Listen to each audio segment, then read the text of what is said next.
Bonjour à tous, l'affaire P. Diddy. Aïe aïe aïe aïe, c'est vachement compliqué cette histoire. En tout cas, la procédure suit son cours.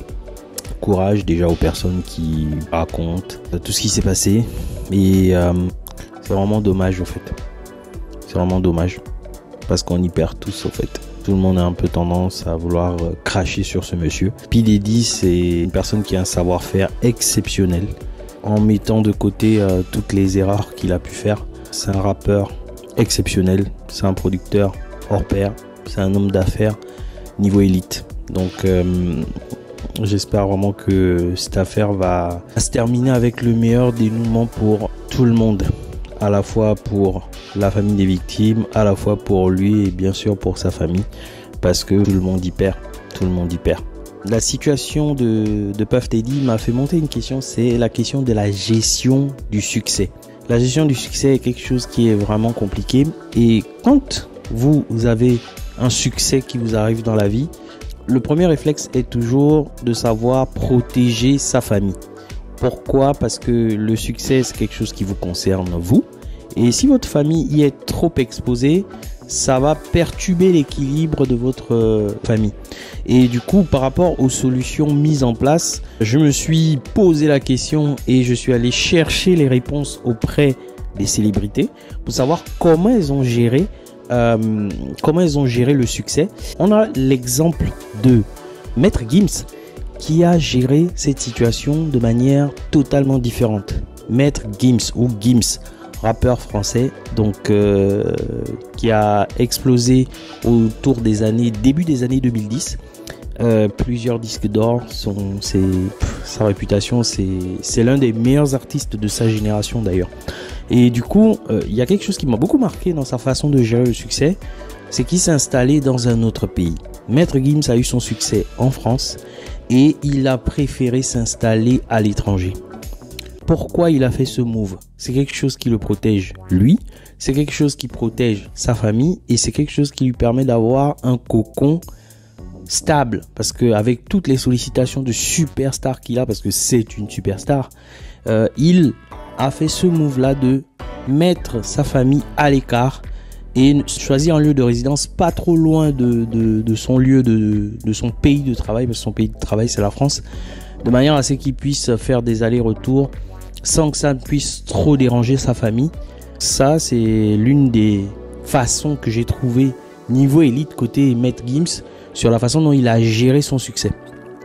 Un autre problème qui vous guette quand vous êtes face au succès, c'est la communication avec les proches. Pour la communication avec les proches, il y a des solutions qui sont assez simples, c'est de solliciter les canaux qui sont un peu abandonnés par tout le monde. Parce que quand vous êtes une personne à succès, vous travaillez avec les réseaux sociaux. Les réseaux sociaux c'est un outil de travail. Et très souvent, on va se retrouver avec la sphère professionnelle qui va intervenir ou qui va venir bouffer, on va dire ça comme ça, la sphère personnelle. Et ça, c'est souvent très compliqué. Donc, quand vous avez vos proches qui ont besoin de vous contacter, qu'est-ce que vous allez pouvoir faire? Vous allez pouvoir choisir des canaux qui sont moins sollicités. Aujourd'hui, par exemple, le SMS classique, c'est un SMS, le SMS avec l'opérateur, donc sans passer par tous les outils des réseaux sociaux, c'est un outil qui est délaissé un peu de la plupart des gens. Vous allez pouvoir dire à vos proches que si vous avez besoin de nous solliciter de manière urgente pour avoir une réponse le plus rapidement possible, privilégiez le SMS.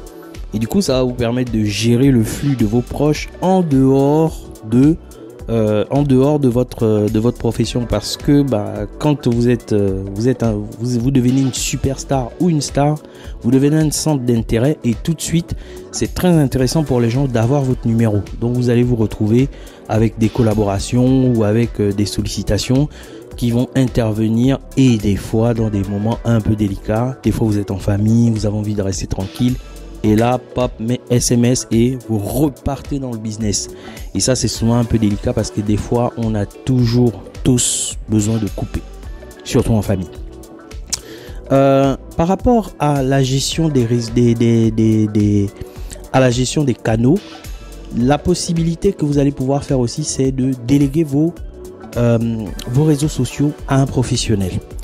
Et dans cette partie-là, il y a l'exemple qui me vient à l'esprit, c'est l'exemple de LeBron James et de Maverick Carter. LeBron James, superstar de basket. Et ce qui est intéressant avec LeBron James, c'est que il a évolué avec son ami d'enfance. Et ce qui est génial avec son ami d'enfance, c'est Maverick Carter ne s'est pas contenté de se dire « Je suis proche de LeBron James, donc c'est bon, c'est mon pote, on va avancer ensemble. » Non. Maverick Carter est devenu un homme d'affaires. Maverick Carter a poursuivi des études dans le monde des affaires.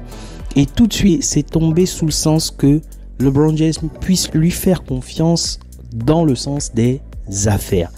Et c'est ça qui a permis une grosse collaboration, par exemple dans le cadre de Space Jam 2, où LeBron James intervient. Et cette production Space Jam 2 a été faite par l'entreprise qui est en co-gestion entre LeBron James et son ami d'enfance Maverick Carter. Donc c'est un exemple de délégation à un proche sans pouvoir se prendre la tête. Parce que quand vous êtes dans le succès, vous êtes dedans. Et vous avez besoin de vous y maintenir. Parce que le plus dur n'est pas d'avoir le succès. Le plus dur, c'est de rester successful, comme ils disent les Anglais.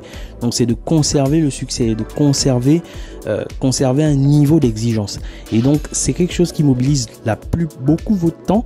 Et quand vous allez vous retrouver avec des sollicitations au niveau contractuel, il va vous falloir tout de suite trancher sur quel est le bon contrat, quel est le mauvais contrat. Et là, en fait, si vous avez un proche qui est bon et qui fait des affaires, à ce moment, vous allez pouvoir vous en sortir. Maintenant, le dernier point que je vais aborder avec vous, c'est quelles sont les personnes que vous avez choisir pour être autour de vous quand vous allez monter vers le succès. Là, il y a 3 équipes. Il y a l'équipe que j'ai appelée l'équipe famille, dans lesquelles on va avoir par exemple les sportifs. C'est eux qui travaillent beaucoup comme ça. Et les footballeurs, notamment Cristiano Ronaldo avec sa mère, Lionel Messi avec son oncle, Pierre-Emerick Aubameyang avec son père. Vous allez voir que ce sont des personnes qui laissent la gestion, pas la totalité, je ne pense pas qu'ils laissent la totalité de la gestion, mais laissent quand même un grand pouvoir de décision à leur famille. Pourquoi? Parce que la famille verra toujours un intérêt qu'une personne qui n'est pas de la famille ne verra forcément pas, parce que tout de suite le rapport il est différent. Et comme l'intérêt c'est la famille, ben du coup il y aura toujours une espèce d'empathie dans la négociation, et ce sera beaucoup plus facile de communiquer avec la star sans que la star ne soit défocusée de son parcours au fait. Et ça c'est très intéressant. Donc les sportifs de haut niveau, c'est l'une de leurs solutions qu'ils ont choisies. Donc c'est la team en famille. Après il y a la team entre amis, qui est l'exemple qu'on a avec Neymar par exemple. C'est la superstar la plus proche que j'ai trouvé qui a cette méthode. Donc Neymar lui aussi gère avec son père, mais par contre ce qui caractérise Neymar, c'est sa bande de potes. Donc il traîne avec sa même bande de potes. Et ça c'est vachement intéressant parce que ça lui permet de s'épanouir. Parce que Neymar, il doit être sursollicité dans tous les sens. Et si tu arrives à avoir ta bande de potes, ça te permet de couper. Donc autant monter avec eux. Bien entendu, il faut avoir le niveau de revenu pour pouvoir faire vivre ce style de vie à un ensemble de potes. Donc il faut être une star ou une superstar ou très très bien gagner sa vie. Donc c'est un peu ça. Donc ça c'est la team entre amis. Après il y a la dernière team. La team c'est je me gère tout seul et je demande de l'aide quand j'en ai besoin. Et l'une des superstars qu'on va avoir dans cette catégorie, c'est nul autre que Francis Ngannou ou Francis Ngannou. Donc Francis Ngannou, superstar de MMA et de boxe anglaise, parce que c'est aussi une superstar de la boxe anglaise avec les différents combats qu'il a fait, même si c'était des combats qui n'étaient pas considérés dans une carrière professionnelle, c'est une superstar. C'est une superstar, Francis Ngannou. Et dans une interview qu'il a donnée à la télévision française, donc l'émission Click, il expliquait la façon dont il gère le succès.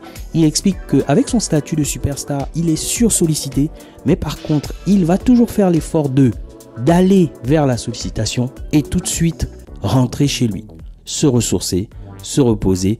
Et tout ça vient quelque part aussi de son parcours de vie où il a dû faire preuve de sollicitation, où il a dû faire preuve de gestion solitaire à cause de son parcours, Et franchement, c'est une méthode qu'il a conservée en ayant le succès. C'est une méthode qu'il a conservée en ayant le succès et ça fait son effet parce que Francis Ngannou, c'est quelqu'un qui gère seul. Donc, il n'a quelque part pas besoin de méthode parce que sa façon de vie en elle-même est une méthode. Après, je pense qu'il a quand même des personnes qui gèrent ses intérêts, mais ce sont des personnes professionnelles. Mais voilà, il n'est pas la superstar comme Neymar qui va avoir besoin de sa bande de potes, ou il n'est pas une superstar du niveau de... Il n'est pas comme une superstar de niveau d'Aubameyang qui va préférer avoir son père à côté de lui pour gérer ses intérêts. Alors, de quelle équipe êtes-vous? Est-ce que vous êtes plus famille? Est-ce que vous êtes plus bande de potes? Ou est-ce que vous êtes plus quand je serai au sommet ou quand je vais être au succès, je vais gérer moi-même et je vais demander de l'aide dès que c'est nécessaire. Donc voilà, choisissez votre camp et surtout, le succès c'est bien, mais le succès sans se dénaturer, c'est mieux. Je m'arrête là.